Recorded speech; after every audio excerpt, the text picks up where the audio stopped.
Good morning students, physics with Aman में आपका एक बार दोबारा स्वागत है।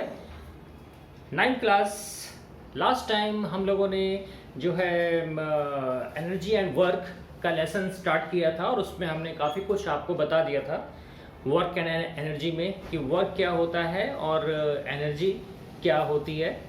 हम लास्ट टाइम जब इसमें कर रहे थे मैंने आपको different types kinds of energies के बारे में आपको बताया था वॉइस मैसेज में भी। तो वो हमारी एनर्जीज कौन सी होती है मैं एक बार आपको याद दिला देता हूँ, फिर हम उसके आगे चलते हैं। तो जो एनर्जीज हैं, देखिए हमने वर्क कर लिया है, हमने एनर्जी कर ली, इसकी डेफिनेशन भी हमने याद कर ली। लेकिन अब ये एनर्जी कितने टाइप की होती हैं? बेसिकली हमको यहाँ पर दो टाइप की एनर्जी करनी है, लेकिन उससे पहले डिफरेंट जो फॉर्म्स हैं, जैसे काइनेटिक एनर्जी होती है, ठीक है, मैं उसको आपको बता रहा हूँ कितने टाइप की एनर्जीज होती हैं। काइंड ऑफ एनर्जीज,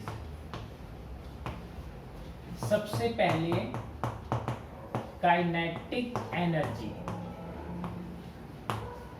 दूसरी पोटेंशियल एनर्जी, तीसरी इलेक्ट्रिकल एनर्जी, चौथी साउंड एनर्जी,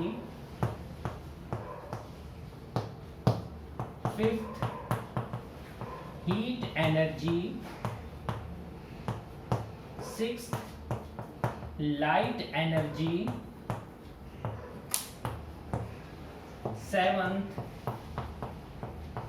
न्यूक्लियर एनर्जी। इनको आप चाहे तो नोट कर सकते हैं, ये डिफरेंट काइंड्स ऑफ हमारी एनर्जीज हैं। इसमें से हमें मेनली कौन कौन सी पढ़नी है वो मैं आपको जो हूँ बता दूंगा। और हमारी 8th होती है केमिकल एनर्जी।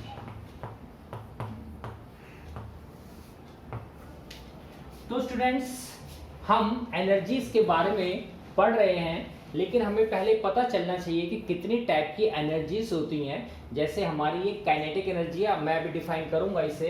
काइनेटिक एनर्जी जिसे हम जो है गतिज ऊर्जा कहते हैं। क्या बोलते हैं? गतिज ऊर्जा, गतिज ऊर्जा। दूसरी हमारी पोटेंशियल एनर्जी, इसे हम स्थितिज ऊर्जा बोलते हैं हिंदी में। इलेक्ट्रिकल एनर्जी आप समझते ही हैं। साउंड एनर्जी, इसको भी आपको मालूम है। Heat energy, light energy, nuclear energy and chemical energy. तो हमारे सिलेबस में 9th में जो पहली दो एनर्जीज हैं, kinetic energy and potential energy, they are the important और वही हमारी सिलेबस में। तो हम इन्हीं दोनों को करेंगे। बाकी एनर्जीज के हमको केवल नाम ध्यान होने चाहिए। हम इन दोनों एनर्जीज को आगे आपको डिफाइन करेंगे। इसको आप पहले नोट डाउन कर लें अपनी नोटबुक में। Kinetic energy, potential energy, electrical energy, sound energy, heat energy, light energy, nuclear energy and chemical energies, they are all important energies. ये सभी की सभी इम्पॉर्टेंट एनर्जीज हैं, बट आपके सिलेबस में मेनली काइनेटिक और पोटेंशियल एनर्जी है, तो हम इसी को ही आज पढ़ेंगे। ठीक है, तो आप लोगों ने इसे नोट कर लिया होगा। हमें पढ़ना है काइनेटिक और पोटेंशियल एनर्जी के बारे में। ठीक, तो अब हम काइनेटिक एनर्जी के बारे में पढ़ते हैं कि काइनेटिक एनर्जी आखिर होती क्या है। देखिए, आपने देखा होगा क्रिकेट के मैदान में जब बॉलर बॉलिंग करता है और बड़ी फास्ट बॉलिंग आती है, तो वो स्टंप, अगर क्लीन बोल्ड है तो वो स्टंप जो है उसके पीछे को हो जाती है होती नहीं होती है। यानी बॉल का जो मोशन है, यानी जो बॉल की गति है, वो इतनी तेजी से आती है कि वो कुछ कार्य करती है। क्रिकेटर आउट हुआ और उस बॉल ने कार्य किया और उसने स्टंप को पीछे गिरा दिया, ऐसा ही होता है नहीं होता, या वहां से हिला दिया, यानी उसकी गति इतनी तेज थी। ठीक है, इसी तरह आप जब देखते हैं कि आप किसी हथौड़े से यदि आप किसी कील को किसी चीज में गाड़ रहे हैं, तो वो ऊर्जा जो आप उसमें जो कार्य हो रहा है, यानी हैमर को जो आप हथौड़े को जो आप उसमें मार रहे हैं, वो जो कार्य हो रहा है, उस कार्य से वो कील जो है उसमें गड़ रही है, यानी उसमें गति थी। हैमर में गति, आपने ऊपर को उठाया, उसको जोर से गाड़ा। इसी तरह जो बंदूक से गोली निकलती है वो it can penetrate through the steel, यानी कि एक स्टील में भी वो छेद कर देती है और वो छेद करके आर पार हो जाती है या वो उसको मोड़ देती है। तो कुल मिला के ये है कि हमारे आसपास जितनी वस्तुएं भी गति करती हैं, जितनी वस्तुएं भी गति करती हैं, उनमें हर एक में काइनेटिक ऊर्जा यानी कि गतिज ऊर्जा होती है। तो हम ये कह सकते हैं the energy due to motion is called kinetic energy, यानी जो ऊर्जा, जो एनर्जी किसी चीज में गति के कारण होती है उसे हम काइनेटिक एनर्जी कहते हैं। The energy possessed by a body due to its motion, यानी जो ऊर्जा है, यानी जो एनर्जी है जो उसकी गति के कारण हो रही है वही हमारी काइनेटिक एनर्जी होती है।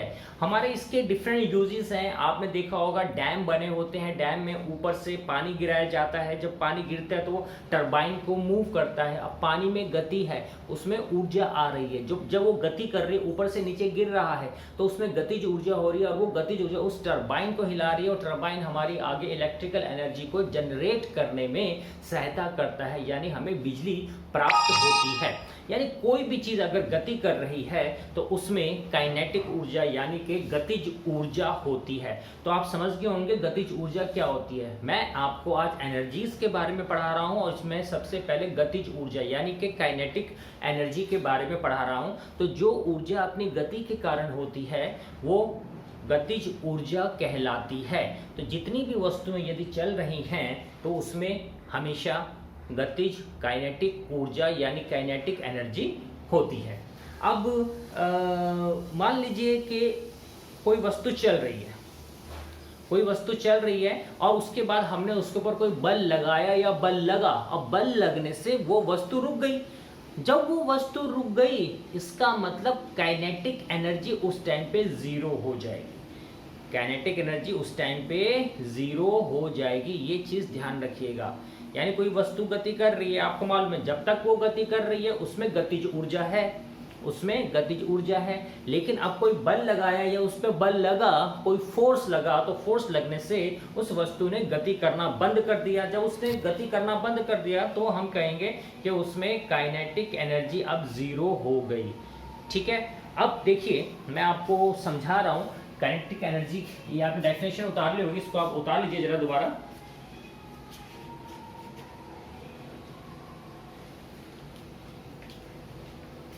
अब मैं आपको काइनेटिक एनर्जी का फॉर्मूला समझा रहा हूँ जो बहुत ही इंपॉर्टेंट है आपके न्यूमेरिकल्स करने के लिए।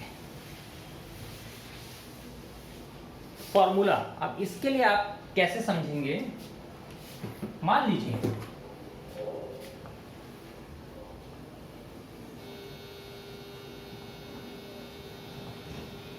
मैं कह रहा हूं, मान लीजिए कि कोई एक वस्तु है, ठीक है, इसका मास m है, इसका जो द्रव्यमान है वो जो है m है। अभी ये वस्तु जो है a स्थान पर है, अभी ये वस्तु a स्थान पर है और इसका प्रारंभिक वेग, जो प्रारंभिक वेग है मैंने ये v मान लिया, वेग यानी प्रारंभिक वेग। अब ये जो मैंने बनाया है ये कोई मैंने माध्यम बना दिया, ये मैंने कोई माध्यम बना दिया, मान लीजिए ये हवा ही है।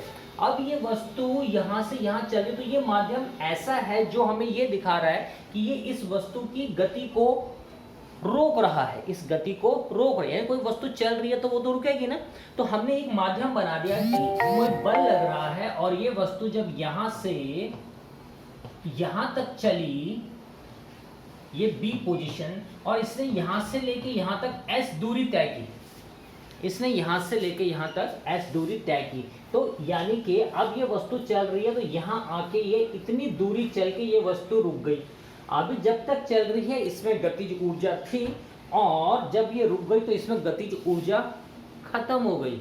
इसका मतलब वो गतिज ऊर्जा कहाँ गई, वो गतिज ऊर्जा कहाँ गई? वो गतिज ऊर्जा कार्य करने में इस्तेमाल हुई। क्या कार्य करने में? यहाँ से लेके यहाँ, यानी जो बल लगा, यानी उस जो बल लगने पे कार्य हुआ, जो बल लगने पे कार्य हुआ, वो गतिज ऊर्जा वहां पे चली गई, है ना।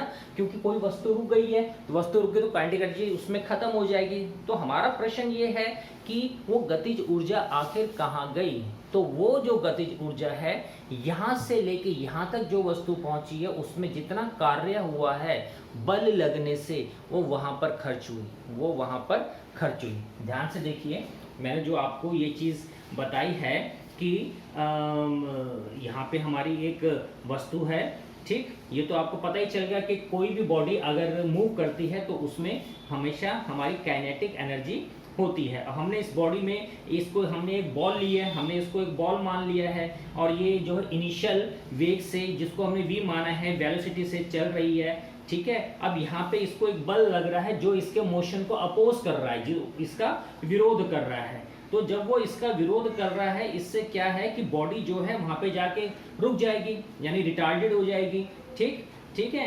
यानी इसकी जो वेलोसिटी है वो कम हो गई, वेलोसिटी इसकी डिक्रीज हो जाएगी, धीरे धीरे कम हो जाएगी, और वो रेस्ट पे आ जाएगी, और पोजीशन बी पे जाके ये डिस्टेंस इसने एस ट्रेवल किया, यहाँ से लेके यहाँ तक इसने डिस्टेंस एस ट्रेवल किया है। तो इसकी जो फाइनल वेलोसिटी है वो जो है 0 हो जाएगी। अब फाइनल वेलोसिटी को यदि मैं v मान लूं तो फाइनल वेलोसिटी मेरी 0 हो गई। अब भाई ये तो प्रारंभिक वेग था, इनिशियल वेलोसिटी, और ये मेरी फाइनल वेलोसिटी, ठीक है। अब मैं जब आपको बोल रहा हूं कि फाइनल वेग इसका 0 हो गया, अब जब वो इस डिस्टेंस s तक गई, इस फोर्स के कारण जिसने इसकी गति का विरोध किया, इसका मतलब इस वस्तु ने कुछ कार्य किया, है ना। अब ये जो कार्य है, ये जो हमारा कार्य है, इसे हम देंगे, जो मैं पहले आपको बता चुका हूं, फोर्स इनटू डिस्प्लेसमेंट के बराबर हो जाएगा। ये हम पहले कर चुके हैं, जो बच्चे नए जुड़े हो वो इसको पुरानी वीडियो में देख सकते हैं। तो W = F गुणा S हो जाएगा, W बराबर F गुणा S हो जाएगा। अब मैंने कहा कि हमारी काइनेटिक एनर्जी यहाँ पे आके 0 हो गई, काइनेटिक एनर्जी 0 हो गई। किस कारण से हुई? जो उसमें कार्य हुआ, जो उसमें कार्य हुआ। इसका मतलब जो कार्य है वो काइनेटिक एनर्जी के बराबर हो गया। तो हम इसे लिख सकते हैं, W को काइनेटिक एनर्जी = W, और हम ये भी लिख सकते हैं काइनेटिक एनर्जी = F गुणा S। ध्यान से देखें, ये कोई ज़्यादा मुश्किल बात नहीं है, मैं आपको हिंदी में भी समझा ही रहा हूँ मैं इस चीज़ को। तो ये आपको समझ में आ गया होगा कि एक हमारी बॉल है जिसका प्रारंभिक वेग हमारा v है, इस वस्तु का द्रव्यमान m है, ये स्थान a पर है। इसके बाद जब ये चल रही है तो दूसरे माध्यम में आके इसमें कोई बल लगा, तो बल लगने से इतनी दूरी तय करने के बाद ये वस्तु रेस्ट पे आ गई, यानी अंतिम वेग जो है उसका 0 हो गया। तो काइनेटिक एनर्जी भी हमारी 0 हो गई। तो वो काइनेटिक एनर्जी कहाँ पे लॉस्ट हुई? इस कार्य करने में, इसको यहाँ से यहाँ तक पहुँचाने में। तो जो ये कार्य हुआ, ये कार्य का फॉर्मूला हमने लेसन के शुरू में ही बताया था कि फोर्स इनटू डिस्प्लेसमेंट होता है, यानी बल गुणा विस्थापन, बल गुणा विस्थापन। फोर्स को बल बोलते हैं और इसको विस्थापन बोलते हैं, ठीक है। शॉर्ट फॉर्म में फोर्स को हमने F लिखा और इसको हमने S लिखा। तो जो हमारा काइनेटिक एनर्जी है वो हमारी कार्य करने में खर्च हुई है, तो हमारी काइनेटिक एनर्जी उस कार्य के बराबर हो जाएगी। काइनेटिक एनर्जी हमारी उस कार्य के बराबर हो जाएगी, और W को हम Fs पे लिखते हैं। तो काइनेटिक एनर्जी का हमारा फॉर्मूला हो गया F गुणा S, F गुणा S। इसको नोट कर ले, फिर मैं आपको अभी इसका फॉर्मूला निकालना बता रहा हूं कि इसका फॉर्मूला कैसे निकाला जाएगा, ठीक है। मैं ऊपर वाले को मिटा रहा हूं।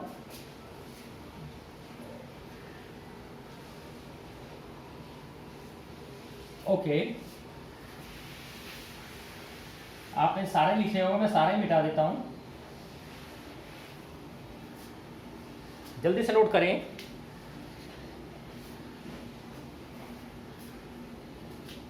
चलिए, साइंस में किसी भी चीज को आप स्टार्टिंग से समझते हुए चलेंगे तो आपको एंड तक उसमें दिक्कत नहीं आएगी। ठीक है। अब ये मैंने आपको बता दिया कि W equals to F multiply S होता है और ये हमारा काइनेटिक एनर्जी के बराबर भी होता है। अभी मैंने आपको नीचे लिख के दिखाया कि काइनेटिक, मैं इसको शॉर्ट में लिख रहा हूँ, kinetic energy is equal to F गुणा S, क्योंकि काइनेटिक एनर्जी W के बराबर है, कार्य के बराबर है। ठीक है। अब यहाँ पे मान लीजिए किसी बॉडी की, अब सुनिएगा ध्यान से, मान लीजिए किसी भी बॉडी का जो प्रारंभिक वेग है, जिसे हम इनिशियल वेलोसिटी, वो मैंने ये मान लिया कि किसी भी उसका कोई भी वस्तु का जो प्रारंभिक वेग है मैंने v मान लिया, और जो उसकी फाइनल वेलोसिटी है उसे मैंने v मान लिया।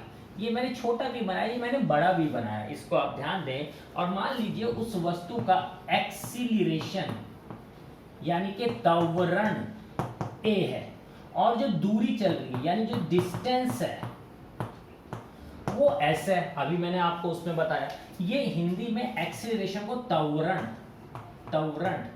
ठीक है। ये प्रारंभिक वेग, ये जो है अंतिम वेग।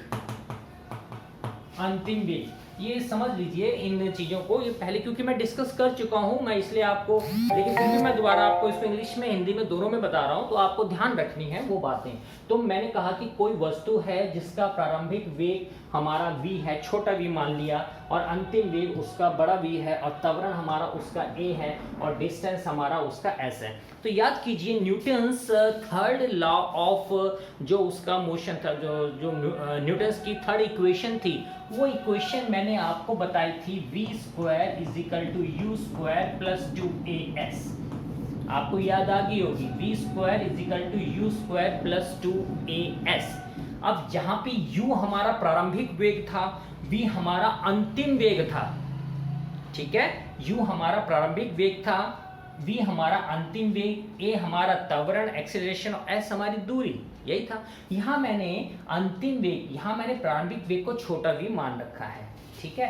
तो मैं इसे लिख सकता हूं अब ऐसे, जो हमारा न्यूटन की थर्ड इक्वेशन है, मैं इसे अब लिख सकता हूं v² is equal two plus 2as। यहां पे मैंने u की जगह v लिखा है, इससे कोई फर्क नहीं पड़ता, लेकिन इसको अगर आप v भी लिखेंगे u की जगह तो इसमें कोई दिक्कत नहीं आएगी। ये v, ये प्रारंभिक वेग है और ये अंतिम वेग है, ये जो है प्रारंभिक वेग है और ये अंतिम वेग है, ठीक है।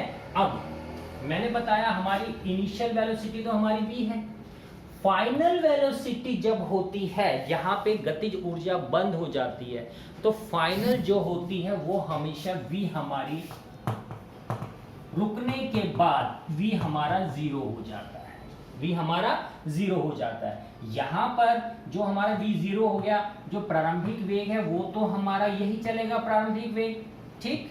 हमारा जो त्वरण है वो a का a चलेगा, जो हमारी दूरी है वो हमारी s की s चलेगी।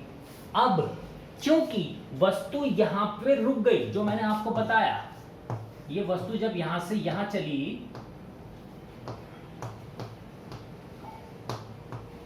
तो यहां पे आके वस्तु रुक गई, यानी कि हमारी गतिज ऊर्जा इसमें खत्म हो गई। अब जब खत्म होगी तो हमारा जो त्वरण है वो रिटार्डेशन में आ गई, यानी कि वो रुक गया।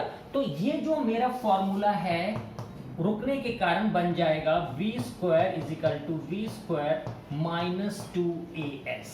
ये मेरा फॉर्मूला बन गया। गति रुकने पे प्लस की जगह माइनस हो जाएगा, क्योंकि रिटार्डेशन हुआ है, वो गति उसकी रुक गई है, अब वो आगे नहीं चल रही है, इसलिए यहाँ पे माइनस हो जाएगा। अब मैं इन मान को, ये जो मैंने मान माना है, जैसे v मेरा 0 है, v मेरा 0, तो यहाँ पे मैं 0² लिख दूंगा। ये मेरा v का v ही है, v² माइनस 2as, ये ऐसा का ऐसा ही चलेगा। अब Newton second law of equation जो है, जो न्यूटन सेकंड जो उसकी लॉ है न्यूटन का, उसने बताया था, हम लिखेंगे इसमें according to Newton second law, वो F इजिकल टू M गुणा A होता है। देखिए, जिसने पहले किया है वो उसको समझ रहा होगा, जिसने पहले अभी देखा ही नहीं है उसको जरूर दिक्कत आ रही होगी। तो मैं चाहूँगा जो भी नए स्टूडेंट्स इसमें जुड़े होंगे वो जरूर पुरानी वीडियोस को देखें कि F इक्वल्स टू Ma हमारा कैसे आया था। अभी तो क्योंकि अब हमें वो दोबारा करने की आवश्यकता नहीं है, वो तो हमने मोशन के लेसन में किया था। तो हम आगे जितना भी करेंगे हमारी सारी की सारी हमारी पुरानी चीजें उसमें इंक्लूड होती जाएंगी। तो न्यूटन जो सेकंड लॉ था उसने बताया था F is equal to Ma, F is equal to Ma, और यहां से A का फॉर्मूला बन गया F बटा M, A का फॉर्मूला बन गया F बटा M। मैं आपको क्या बता रहा हूं, फिर से बता दूं कि काइनेटिक एनर्जी का हम फॉर्मूला कैसे निकालते हैं। काइनेटिक एनर्जी का हम फॉर्मूला कैसे निकालते हैं, मैं इसे मिटा रहा हूं क्योंकि ये फॉर्मूला माइनस में क्यों आया था मैं बता चुका हूं, क्योंकि मेरे को स्पेस चाहिए यहाँ पे करने के लिए। तो आपको ये चीज ध्यान में होनी चाहिए कि ये माइनस क्यों हुआ था, इससे क्योंकि अब मैं मिटाने जा रहा हूं।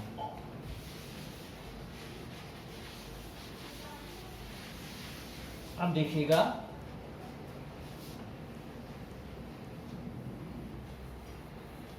ये अब मेरे पास जो इक्वेशन है v स्क्वायर माइनस 2as और a का फॉर्मूला f बटा m। यदि मैं a का मान इसमें रखूं तो ध्यान देना 0 square equals to v square minus 2a क्या है f बटे m, f अपॉन m, और यहां पे क्या है s, ये मेरा ऐसा का ऐसा ही।